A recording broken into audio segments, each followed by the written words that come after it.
네, 반갑습니다. 예, 그럼 지금부터 비판사회학회 2020년 대학원생 학예 워크샵을 진행하도록 하겠습니다. 네, 감사합니다. 그럼 지금부터 약 1시간가량, 네, 지금 자료 보이시죠? 예. 그래서 첫 번째로는 충남대 황선재 교수님께서 양적 연구와 관련해서 내가 연구를 진행하는 데 필요한 자료들을 수집하는데 한계가 있을 수밖에 없겠죠. 지금 배포되고 있는 자료들의 여러 문제들도 있기도 하고요.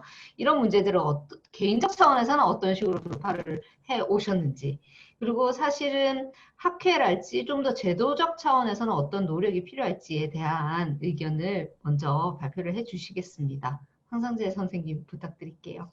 예, 반갑습니다. 저는 방금 소개받은 충남대 사회학과의 황선재라고 합니다. 오늘 이 자리에서 여는마당에 첫 번째 여는 사람으로 연사로 나와서 굉장히 부담이 되면서도 영광이스럽습니다. 그렇지만 여기 보시면 양적 연구는 무엇인가? 제가 대학원생들께서 미리 주신 사전 질문을 받아 보니까 주로 이제 여기 계신 분들은 질적 연구를 하시는 분들이기 때문에 질적 연구에 관한 질문들이 많았지만 이 양적 연구와 관련된 질문과 관련해서는 주로 데이터 수집과 획득에 관련된 질문들이 있으셨던 것 같아요. 그래서 양적 연구가 무엇이고 양적 연구에서 데이터가 무엇이고 그런 데이터들을 어떻게 수집하고 다음에 본인의 연구에서 활용할 수 있는지에 대해서 지금 한 5분 정도 간단히 말씀을 드리겠습니다. 잘 아시겠지만 양적 연구라고 저한테 양적 연구가 뭐냐라고 물어보시면 머릿속에는 연구 질문을 가지고 왼손에는 양적 자료, 데이터를 쥐고 오른손에는 통계적 분석 기법을 쥐고 이렇게 삼위일체를 시키는 작업이다라고 하겠습니다. 그래서 저희는 이제 2016년에 이 조사를 시작하면서부터 서베이 조사를 시행을 하되 온라인 조사와 오프라인 조사를 섞어서 하는 방식을 취해 왔습니다. 그래서 의도치 않게 그러한 것들이 지금 2020년까지 이어지면서 지금은 코로나 사태 때문에 이 대면 서베이 조사가 거의 전면 중단된 상황인데 저희는 운 좋게도 온라인 패널들이 지속적으로 구축이 돼 있었기 때문에 사실 중단 없이 계속 연속 자료를 수집할 수가 있게 됐습니다. 그래서 어떻게 보면 의도치 않지만 코로나 전과 후를 비교할 수 있는 그런 동일한 대상으로 한 패널 자료를 구축한 그런 결과가 됐었죠. 그래서 이제 양적 자료는 어떻게 이제 모으냐, 어디서 얻느냐라는 질문이 있으셔가지고 제가 생각을 해보니까 양적 자료는 크게 직접 획득하는 방법이 있고 직접 수집하는 방법이 있고 우리 간접적으로 수집하는 방법이 있습니다. 직접적으로 수집하는 것은 본인이 이제 연구 설계를 하고 문항 설계를 하고 그다음 실험이나 관찰을 통해 서베이 조사를 통해서 자료를 수집하는 방법이 되겠죠. 가장 큰 장점은 이제 본인이 원하는 문항을 포함시킬 수 있기 때문에 본인이 원하는 성적의 자료를 모을 수가 있습니다. 그렇지만 단점은 이제 굉장히 높은 숙련도가 요구가 되고 생각보다 이 서베이 문항을 만드는 데 대한 시간과 에너지가 굉장히 많이 들어갑니다.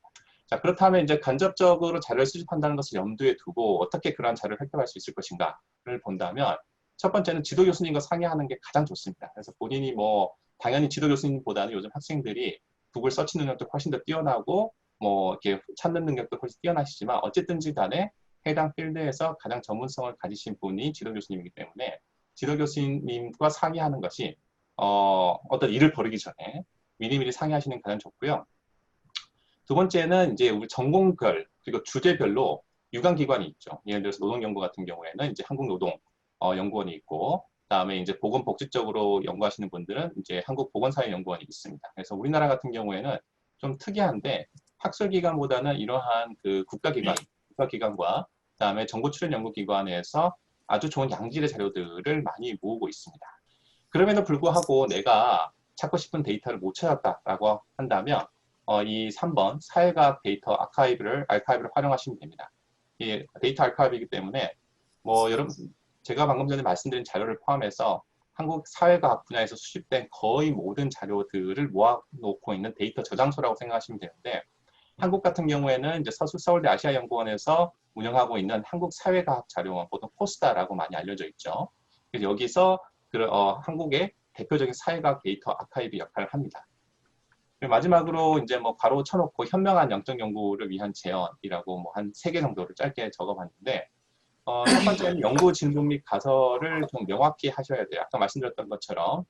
두 번째는 이제 제가 특히 학생들의 연구 논문들, 양적 연구 논문을 검토하다 보면 많이 느끼는 것이 아까 말씀드렸던 것처럼 양적 연구라는 것이 머릿속에 있는 연구 질문과 왼손의 데이터와 오른손의 통계적 분석 기법을 삼위일체시키는 과정이라고 했는데, 그래서 머릿속의 연구 질문과 그 연구 질문을 어떤 방식으로 구현할 것인지에 대한 변수, 개념화 조작화가 되겠죠. 이 측정에 대한 부분, 그리고 이것들을 어떻게 가장 잘 분석할 수 있을 것인가에 대한 분석 기법, 이 세 가지를 어떻게 삼위일체시킬 것인가를 끊임없는 훈련과 조언을 통해서 많이 훈련을 하셔야 될 것 같습니다.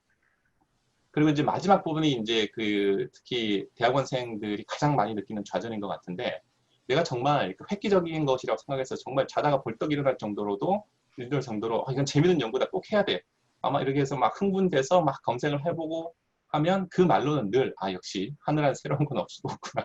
하늘 안에 새로운 것은 없지만 여기서 끝나서 그런 것 같아요. 그래서 하늘 안에 새로운 것은 없는 것은 당연한 것 같습니다. 당연한 새로운 건 당연하거든요. 여기는 그냥 주어진 전제고, 그렇지만 내가 작게나마 기여할 수 있는 부분이 있다고 생각하시기 바랍니다. 그래서 기존의 데이터를 다른 데이터를 쓸 수 있는 것이고, 그다음에 연구 질문을 살짝 바꿀 수도 있는 것이고, 동일한 질문을 다른 연도 혹은 다른 국가에 대해 적용해 볼 수도 있는 것이고, 하늘 안에 새로운 것은 없지만 내가 열심히 고민한 부분만큼 기여할 수 있는 부분이 있다고 믿고, 그다음에 계속 꾸준하게 밀고 나가는 힘이 굉장히 중요한 것 같습니다. 네.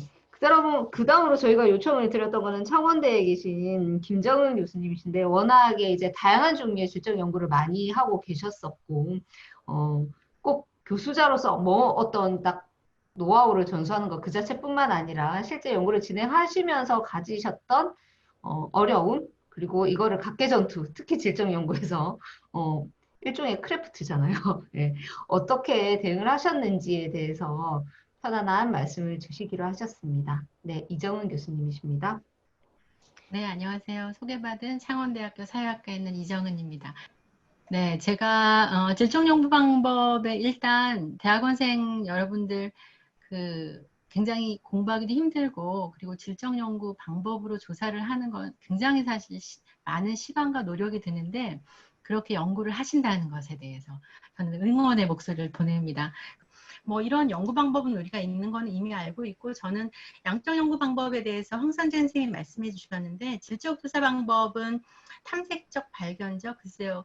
가장 큰 장점은 내러티브를 엄밀히 하는 것이라고 생각합니다. 그런 엄밀히하고 사회현상에 대한 풍부한 해석, 더불어 양적 조사 방법이 가지고 있는, 아니면 통계의 함정이라는 게 있잖아요. 거기서 포착되지 못하는 부분에 대한 설명, 굉장히 사실 풍부하게 할 수 있는 부분이라고 생각이 드는데, 저는 사실 연구 주제가 인권이고요. 마이너리티에 대한 얘기입니다. 그러다 보니까 이 질적 연구 방법을 활용하게 된 이유는 마이너리티들에 대한 자료를 찾다가 보니까 자료가 없어요. 왜냐하면 공식화되지 않은 사람들이 공식화된 기록이 없고, 그러다 보니 이분들의 자료를 찾게 됐고, 그래서 이분들을 만나게 됐습니다. 그러니까 이제 문제 제기인데요.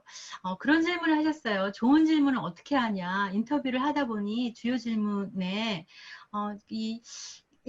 내용을 읽고 그러니까 인터뷰한 내용을 꾸준히 읽어도 굉장히 이제 답답하다라는 얘기를 하셨는데, 사실 답답해합니다. 문제가 아주 뻥뻥 뚫리는 그런 연구는 없을 것 같은데요. 먼저 자기가 하고 있는 연구의 목적과 어떤 현상을 왜 연구하고 이 사람을 왜 만나고, 이런 목적의식이 사실은 좀 있어야 될 것 같고요. 그래서 주요 연구 질문을 가지고 계속 설문지를 조사 인터뷰한 내용을 봐야 될 거라고 생각합니다. 그래야지 그 다음에 또 질문 내용이 나오는 거죠. 그래서 조사 설계를 하시는데 가장 큰 문제가 이제 면접 대상자를 찾는 거라고 아까 말씀드렸는데, 안 만나주죠. 그리고 일개 대학원생이 연락해서 만난다라고 했을 때 안 만나줍니다. 이때는 일단 권력을 이용하세요. 지도 교수님께 매달려 보십시오. 보통 라포 형성이라고 얘기를 하는데, 그 형성은 사실 굉장히 많은 시간이 걸립니다. 그래서 제 경우는 주변 사람들에게 알렸습니다. 그러니까 이런 사람을 제가 조사를 하려고 하는데 그 대상자를 물색을 했고요. 그래서 놀랍게도 소개를 해주세요. 그러면 그 소개한 사람을 통해서 눈덩이 표집이라고 하듯이 계속 소개한 사람을 통해서 소개를 받는. 근데 그 과정도 쉽지는 않습니다. 제가 여러분들한테 말씀드리고 싶은 건, 깊이 있는 대화는 어쩌면 불가능할지도 모른다.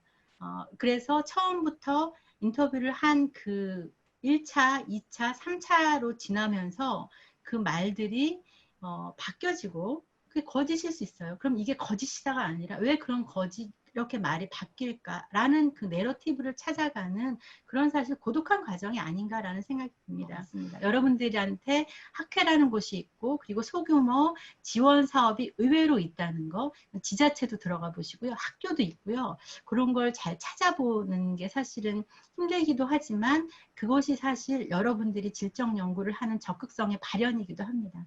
그런 걸 한번 해주시길 바라고요.